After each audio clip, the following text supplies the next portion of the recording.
Greetings, YouTubians, and welcome back to Wayne Sharp World, where today we have another pretty significant list to go over, and this is one of my favorite lists to make when I do make it. I believe this is the second one I'm making, and this is kind of in response to the list I made of best knives under $100 you can get.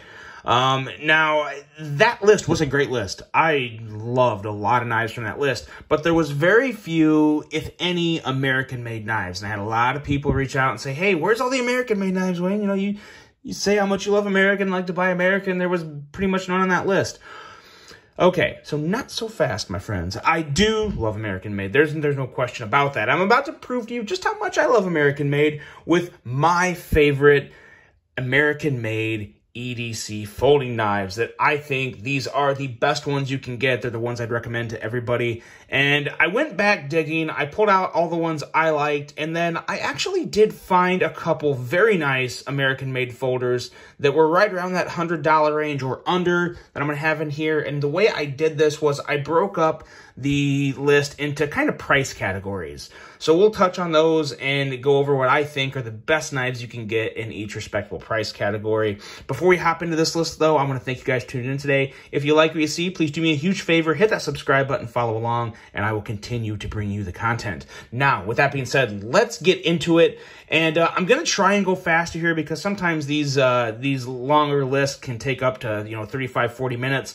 I've already talked about these knives so much in the past. I'm going to just briefly touch on them and move on from one to the next, and hopefully that will keep this video at closer to 25 minutes. But we'll see. We're already at almost 2 minutes, so let's go. The first two knives are right around that $100 range, maybe a little under, and I actually don't have them in my collection, so unfortunately I just have pictures of these two knives, but the next ones are all going to be physically in hand. So with that being said, let's go. First up, we have the Kershaw Bareknuckle. Now, this is one that I really do enjoy, and I really still wish I had the one that I had.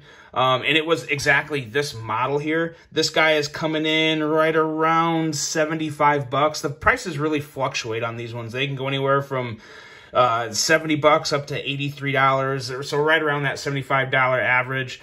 14C28N steel. I believe it was aluminum handle, if I remember correctly. And this was just a very nice knife. Good action. One of the very few knives from Kershaw that I still like to this day. I'm not a big Kershaw guy, but the Bareknuckle is, in my opinion, probably the best design that Kershaw has ever brought to the table, and a very, very good one indeed. Next up, we have the Gerber Fastball. Now, this one you can find anywhere from $100 to $110. And this is another one that I think it came out and it seemed like it started to really take off, and then it died off. But I do think it's a really good offering from Gerber. You've got S30V steel, aluminum handles, very good action, and a blade shape that I particularly am a very big fan of, with kind of those that modified Warncliffe type of blade. Very useful blade, just enough belly to actually, use the belly, and a very nice slicey tip. This is a really good option if you want to stay American-made, you're not looking at Kershaw, and you just don't know what else is out there. The Gerber Fastball's out there, right between 100 and 110 bucks.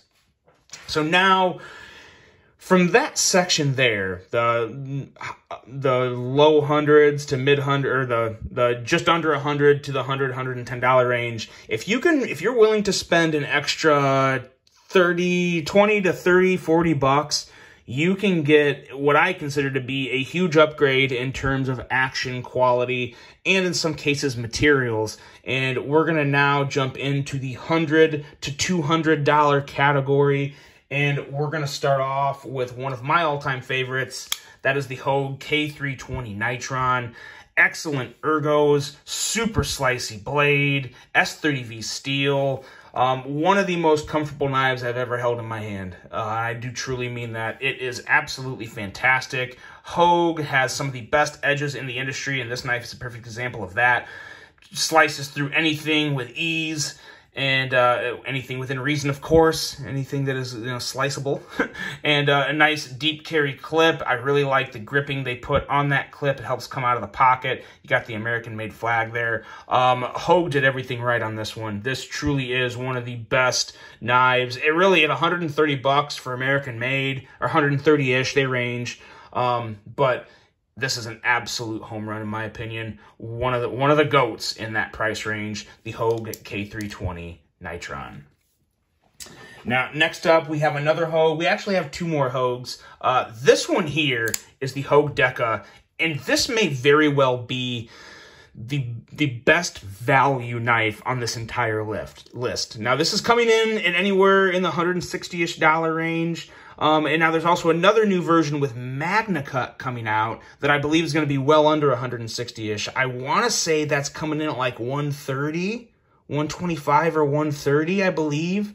Maybe 150. I don't know why I'm thinking 125-ish, 130-ish. But regardless, excellent price for this knife. This is the bug-out killer, in my opinion. I've said it before. I'll say it right now real quick. I would take this over the bug-out any day in a heartbeat.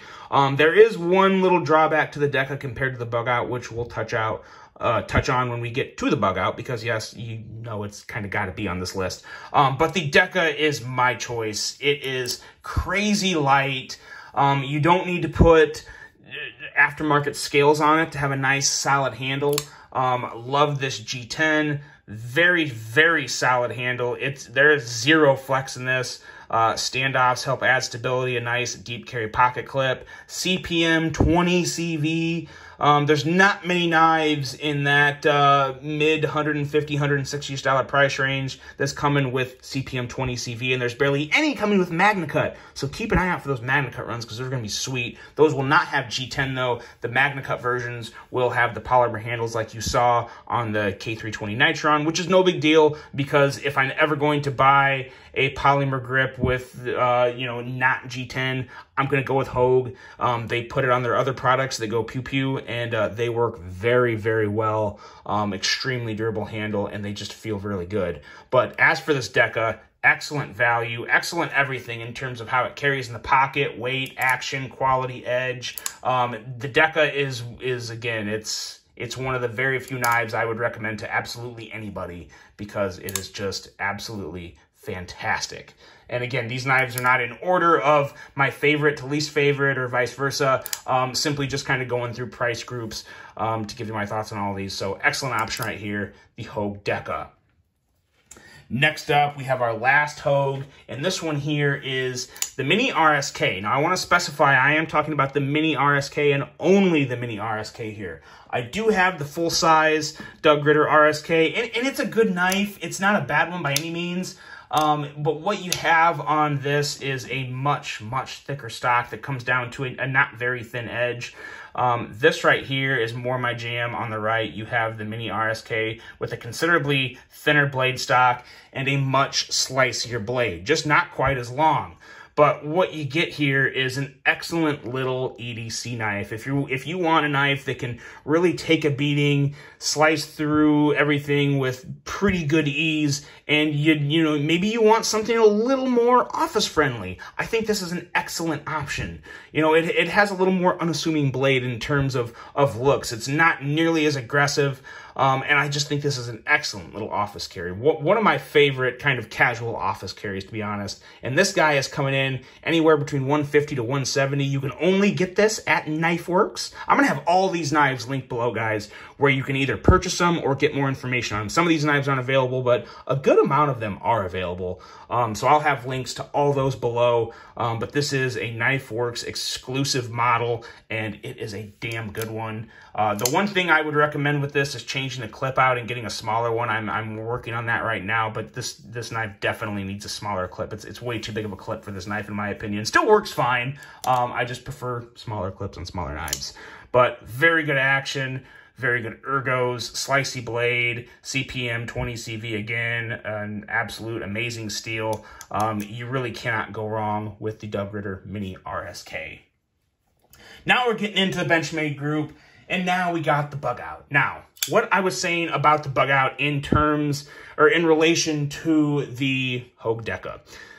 The Bugout has one significant advantage over the Deca, and that is the options to customize. They're basically endless. And I want to be clear about something, guys. I don't mean to bash Benchmade. I really do truly like Benchmade. They're a great American company. They have brought massive innovation to the knife industry with just the access lock alone. Now that the patent has run out on that, it's really done a lot of very good things for the knife industry in general. Maybe it hasn't been the best thing for Benchmade, but they really have brought a lot of good things to the table, and they are 100% a company I would still recommend. You know, it's just lately their designs have kind of been missing for me. And again, you're talking real personal preferences when you're talking about just how a knife looks. But that is a huge part of buying a knife because you want to enjoy it. But the Bugout does look great. I have no issue with the Bugout. It's one of the few Benchmades I have in my collection, and it's one that's going to stay in the collection because it's a great knife. It's a thinner stock. It's a nice slicey blade. I did put brass scales on mine because, one, I like the way it looked a lot better. As you can see, this is patinaed up nicely, and it comes with a very nice deep carry clip. I love the Bugout clip. It is just, it's small, perfect, deep carry. It's everything I look for in a clip, and it's also very attractive. But the one thing that I really don't like about the original Bugout are the Grivery scales, all the massive flex you get with them. I can't stand that. It drives me crazy. They're not they're not cheap scales. They're just flimsy scales, and I'm not a fan of them. You can get scales like these, but these are going to run you like 70, 80 bucks.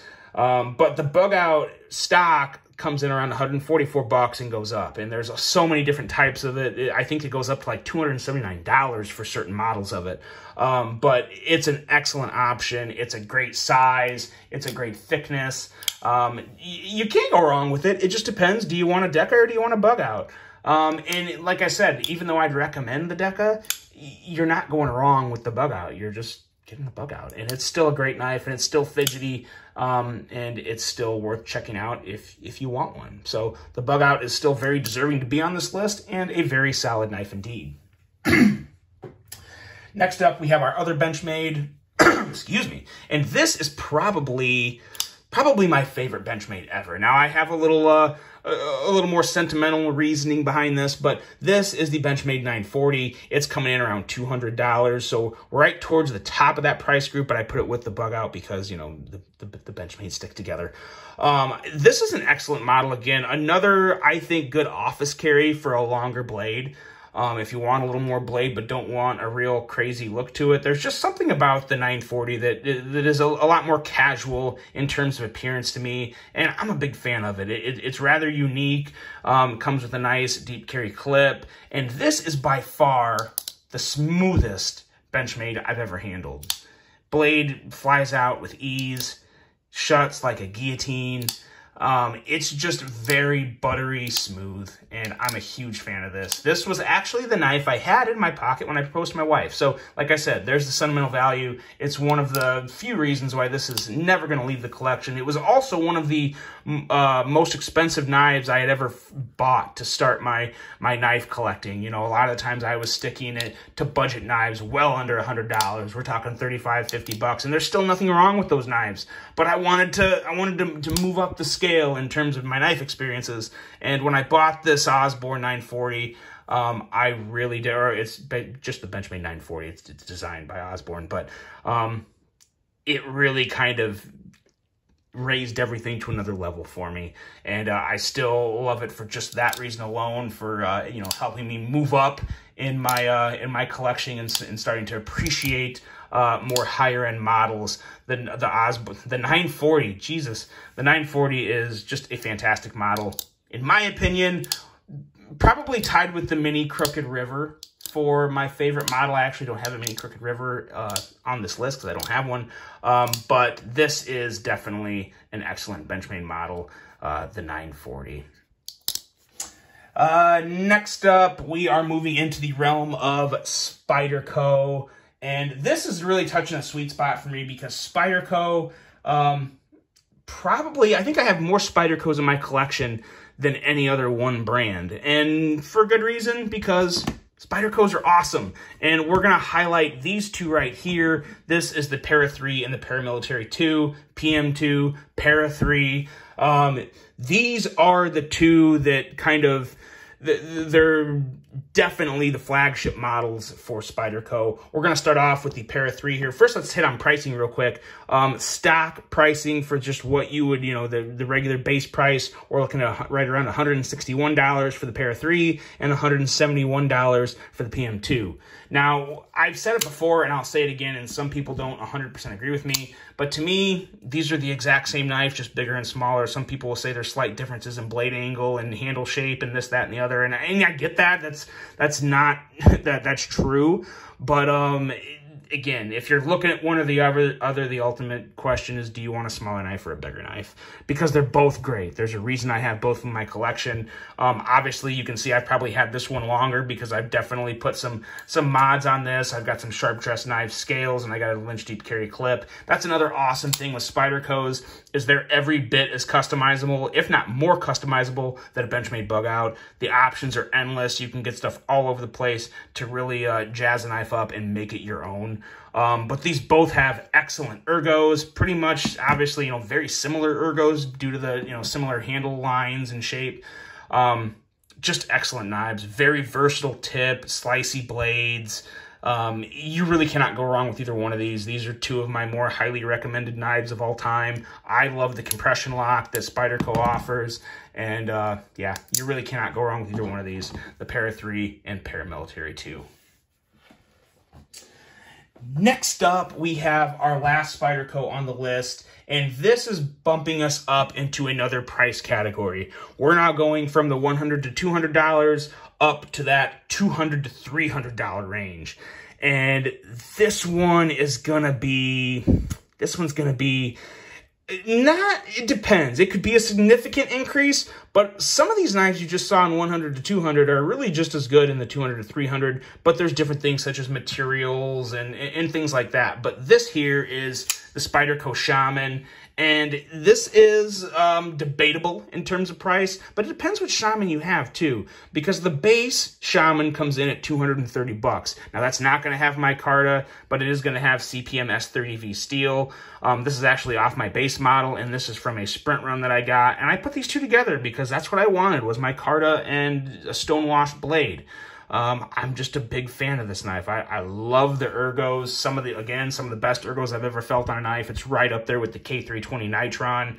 Absolutely excellent, nice aggressive blade with good belly, nice strong but still slicey tip. The Spidey hole is excellent for middle finger deployment and just fidget friendly in general. And of course, I also put a Lynch deep carry clip on this guy.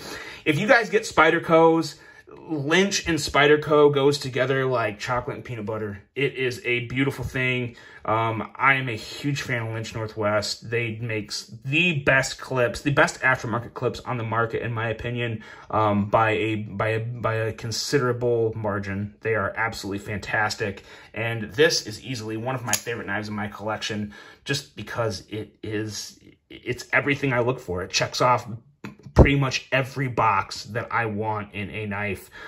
Fidget friendly, attractive in aesthetics, quality materials, great build and durability. You really can't go wrong with the Shaman. It's just, it kicks it up in price.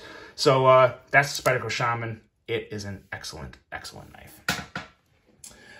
Next up, we are hopping into the world of TRM, and we're going to kick this off with the TRM Atom. This is one of the best light, thin carries you can get. You have contoured scales that are still very thin. You have a very slicey, nice sized blade at 3.5 inches.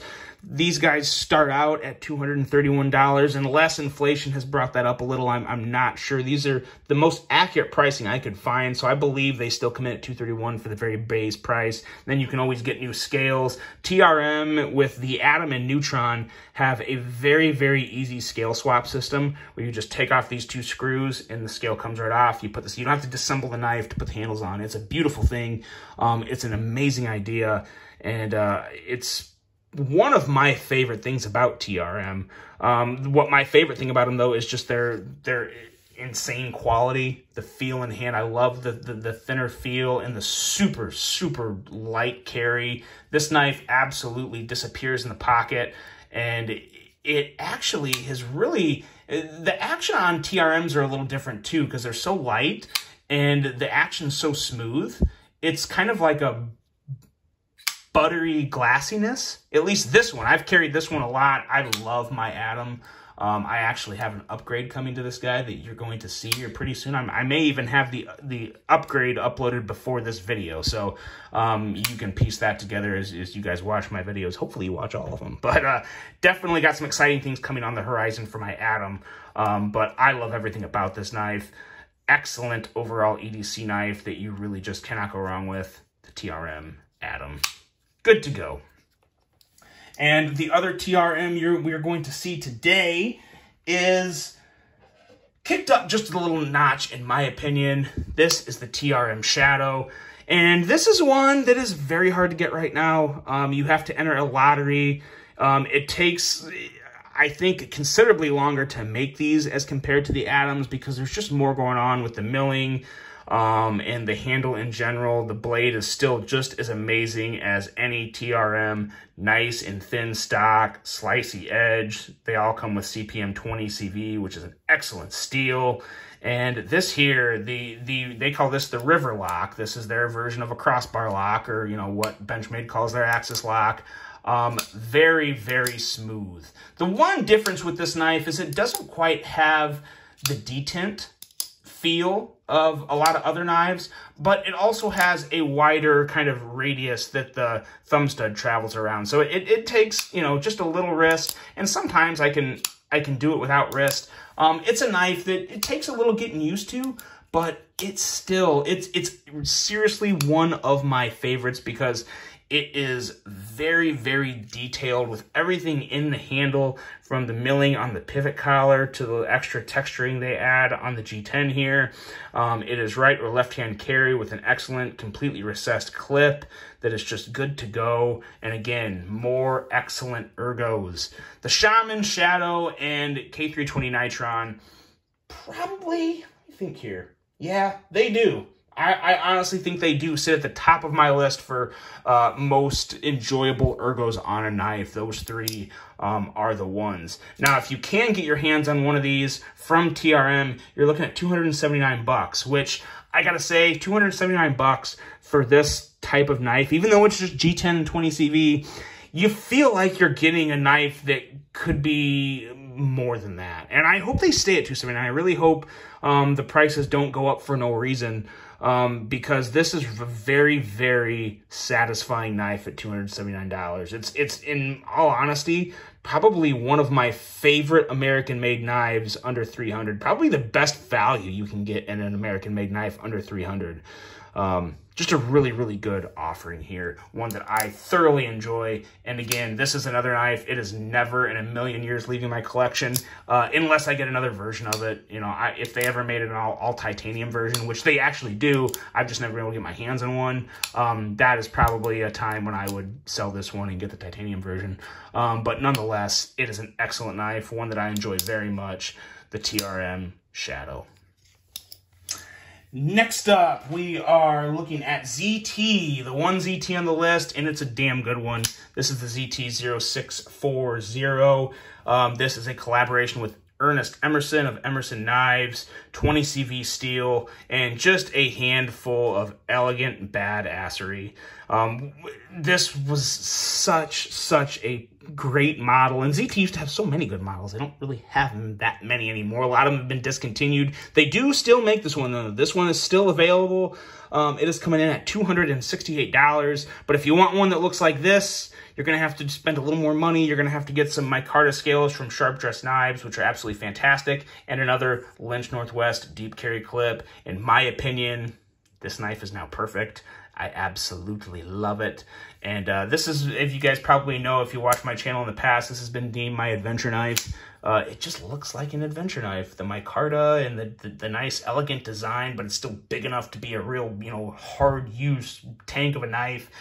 It's great. I really do love this. The ergos are surprisingly well. You wouldn't think they are, but it feels really good in hand. It's a nice, unique combination of thickness in the handle and a more narrow width, so I'm a really big fan of that.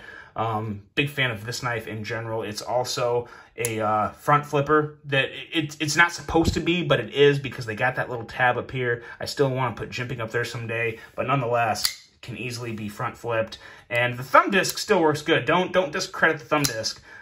This thumb disc is probably the easiest to use thumb disc on any blade I've ever handled. So big fan of that. Love this knife in general, the ZT0640. Next up, we are moving to Protech. And this guy here, of all the knives to show for a Protech, it's actually not an automatic. It's the Protech Malibu. This, in my opinion, is the button lock that really created the craze. Now, there was other button locks made before this. Protech had even made a button lock before this. But they hadn't made a button lock with this perfect of a detent. And it's just an overall combination of the blade shape and blade weight and size compared with the perfect balance of the handle. You have an excellent blade to handle ratio here. And again, the detent makes this knife. This has CPM 20 CV steel and absolute guillotine. Just very easy to close this knife. I can do it in my sleep. One of the best button lock knives to fidget with, and still to this day right now, the best flipper button lock. There have been some fantastic knives out there with flippers and thumb studs or just thumb studs, but when it comes to a pure flipper button lock, you still cannot beat the Malibu. It is, in my opinion, the best thing Protech's ever made. And Protech makes some amazing automatics. I don't have quite as many automatics as I used to. I still appreciate a good automatic, but Protech really just changed the game with this Malibu. And it's still a knife that's very hard to get your hands on. It sells out very quickly, and it's coming in at $260. So that definitely says a lot. Anytime a knife is, $250+ and you just can't keep them in stock regardless of what you do, that speaks to just how great of a knife it is. And the Protech Malibu is that great of a knife. Now we have our last knife in the $200 to $300 range. And this one used to be well under $300. It used to be in more at like $275. But because things are getting more expensive, this knife is a little more expensive. Coming in at $305, we have the Microtech Socom Elite. Now, did you hear that? Let me just shut up for a second and listen to this again. I love the acoustics on this knife. It just feels like you're pulling a sword out of a sheath. It's fantastic. And once you get past the awesome action and sounds, you have a knife that is extremely durable, built like a tank, in America, of course. A nice, big, almost 4-inch blade, might be right at 4 inches, with a premium steel. This one here has CTS 204P, but you can get them in M390, LMAX. Microtech is a little oddball when it comes to how they use their steels. I'm sure everybody knows, but they're constantly switching up steels, which is fine with me. To be honest, I could care less about that. They're all premium steels. LMAX is a hair below 204 and M390, and looking at the numbers, but they're all still great steels, so you're getting good value in your steel there. And this blade here is just made to abuse. Nice slicey edge, but gets thick kind of quick, but still very, very excellent EDC knife.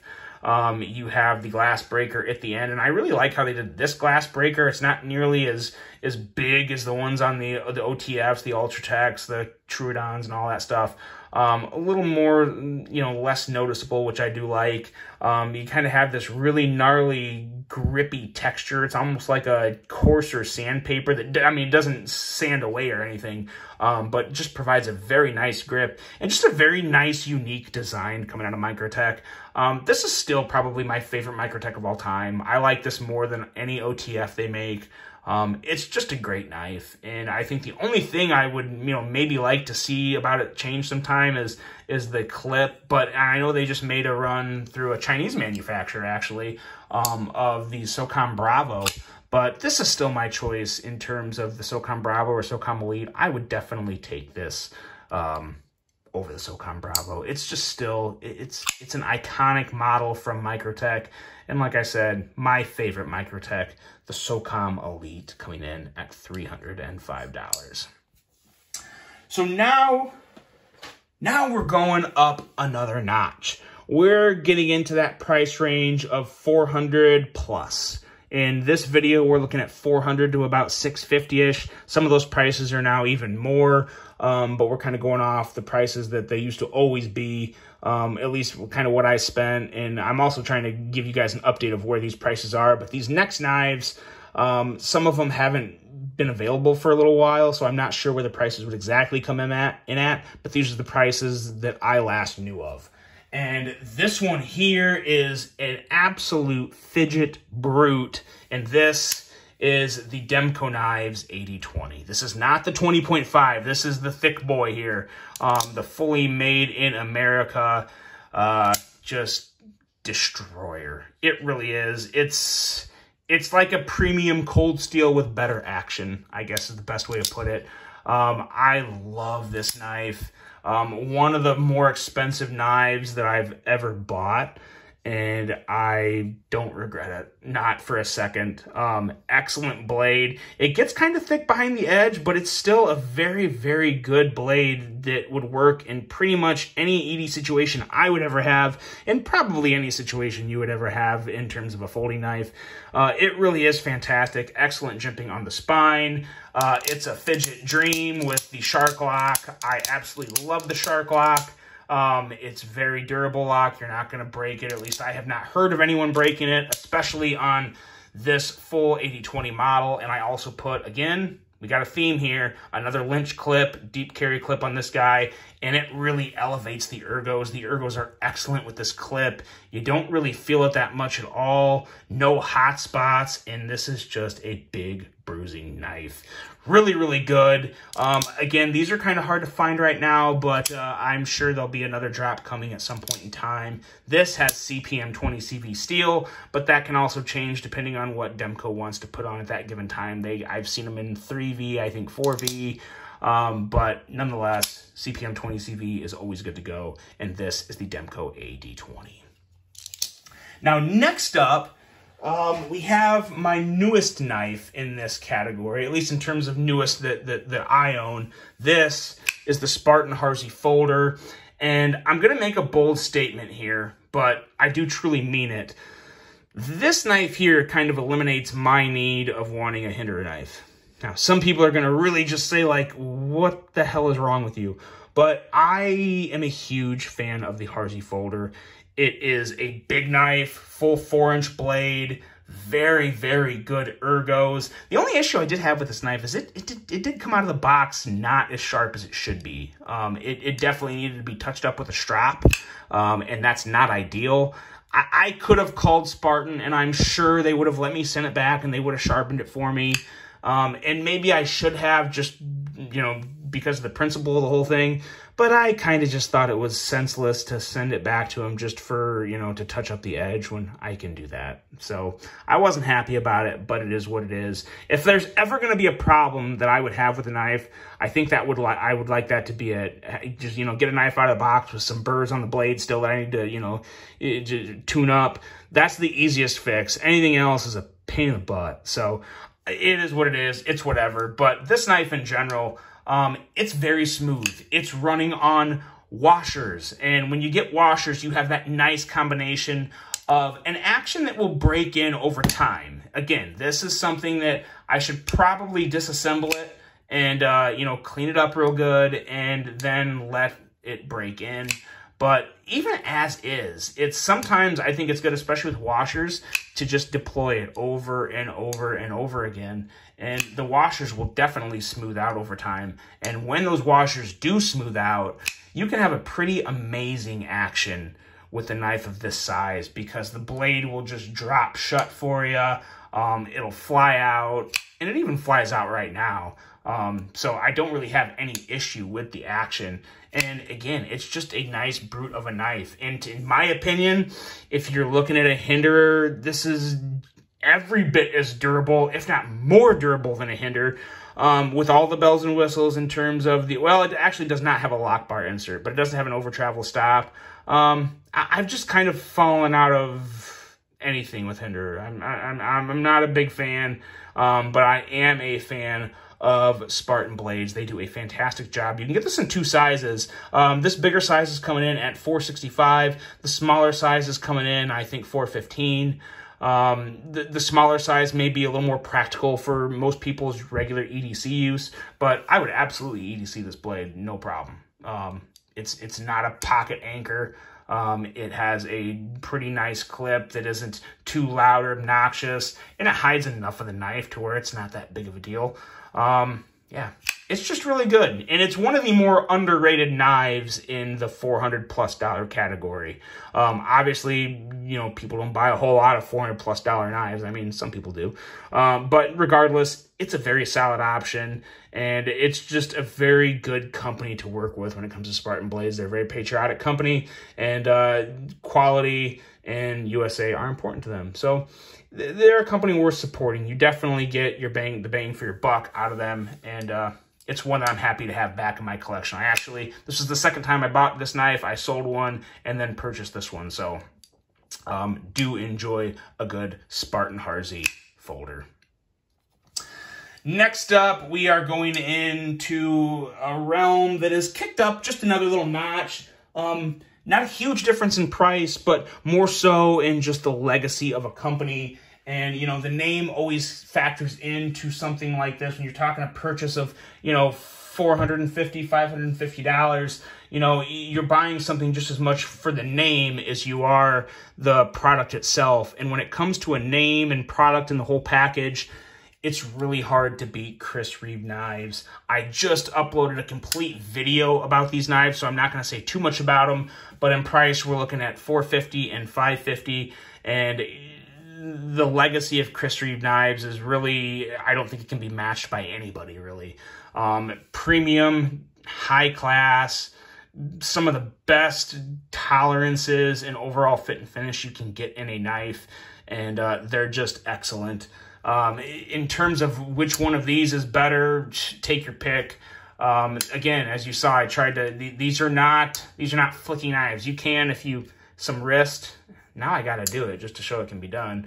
But you can kind of flick it out, but it definitely takes a lot of wrist. These are not fidgety flicking knives. They can be fidgety, but only in terms of slow rolling. You have to enjoy that slow rolling action. There are ways to get them to be a little more thumb flicking friendly. I haven't done that yet on any of mine because I really enjoy the glassy, hydraulic-y, smooth action that you get with a Chris Reeve knife. So no real issue there for me.